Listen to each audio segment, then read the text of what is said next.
Hello, everybody. One of the benefits of not actually actively pastoring a church is I have more time to look at lessons, and I don't have to wait till next week to actually begin my preparation for these things. And so, next week, the gospel lesson happens to be the story of Jesus and the Syro Phoenician woman. So he's in Tyre and Sidon, which is Phoenician territory just north of the land. And he's there, he's just had a clash with the Pharisees, and so he and the disciples kind of retreat, as it were, into this foreign Gentile territory in order to, sort of reset a little bit. And this woman comes. She's a Syrophoenician woman, and which means that she's from that area. And so she comes in and she asks Jesus to heal her daughter. And Jesus throws up a couple of objections to her. I'm sent to the lost sheep of Israel, not to the Gentiles. And then it's not right to take children's bread and give it to the dogs. And her report is that, at least the dogs get the crumbs under the children's table with the leftovers. And so there, a couple of years ago, there was this ridiculous idea that Jesus was a racist and that he had to learn not to be a racist in this, and that so there's a scandalous idea about this, but it's not just scandalous; it's stupid. To be honest with you, it's just stupid. People don't think, they don't know anything, and so they go off on some emotional tirade, and they're just wrong about it. And so I want to set the record straight on this. I'm going to tell you a few things that you probably don't know. And that is, a few years ago, there was discovered a dog cemetery with about 700 dogs in it in an area called Ashkelon, and it dates back to the 5th century BC.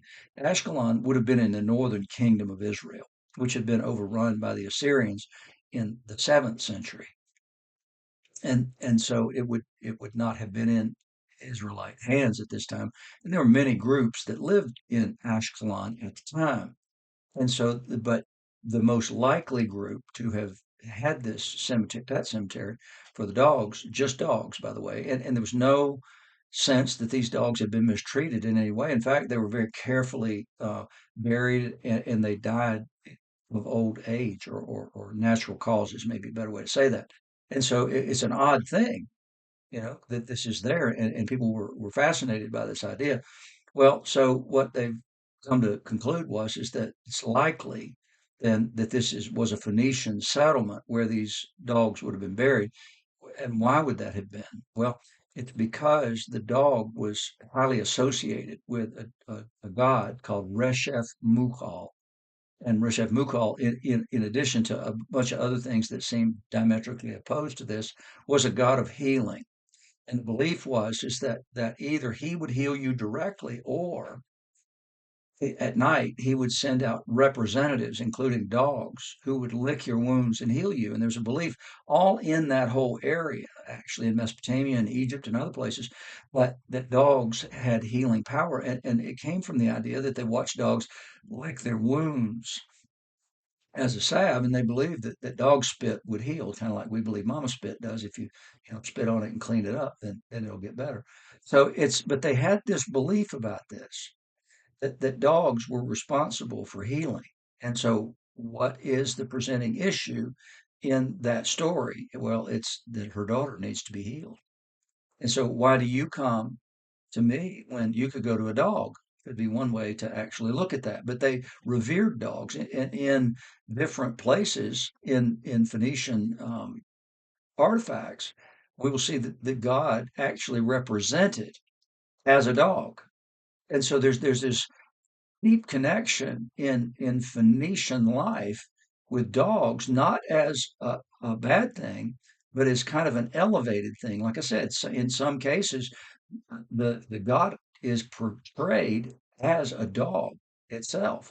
There's a stela in the temple of this god that has a basalt relief that's about 3 feet high, and the scene is this: in the upper register of the relief is a dog and a lion standing on their hind legs, attacking each other in battle. In the lower one, then the dog has prevailed over the lion as he bites the haunches of the lion. And so it's clear that this is the God who is being shown. And just so you'll know one other thing about dogs and the Phoenicians. So one of the great economic drivers of the Phoenician Empire was a trade in purple. And so you'll see Lydia who was a dealer in purple. You'll meet her in the book of the Acts of the Apostles. And so Lydia was a dealer in purple, which means that she was quite wealthy because her inventory cost a lot of money.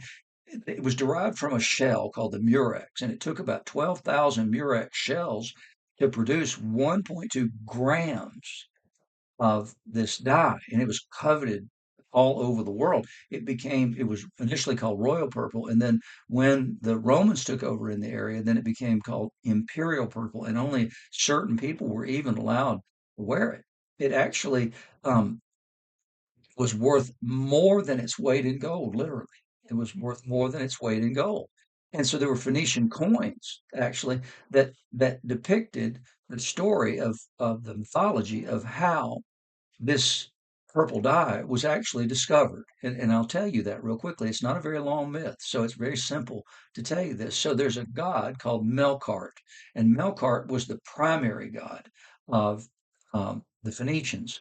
And so Melkart was one day walking on the beach with his dog, and he was thinking he'd like to give a special present to his lover. So he asked his dog. So there's a uh, anthropomorphization of the dog.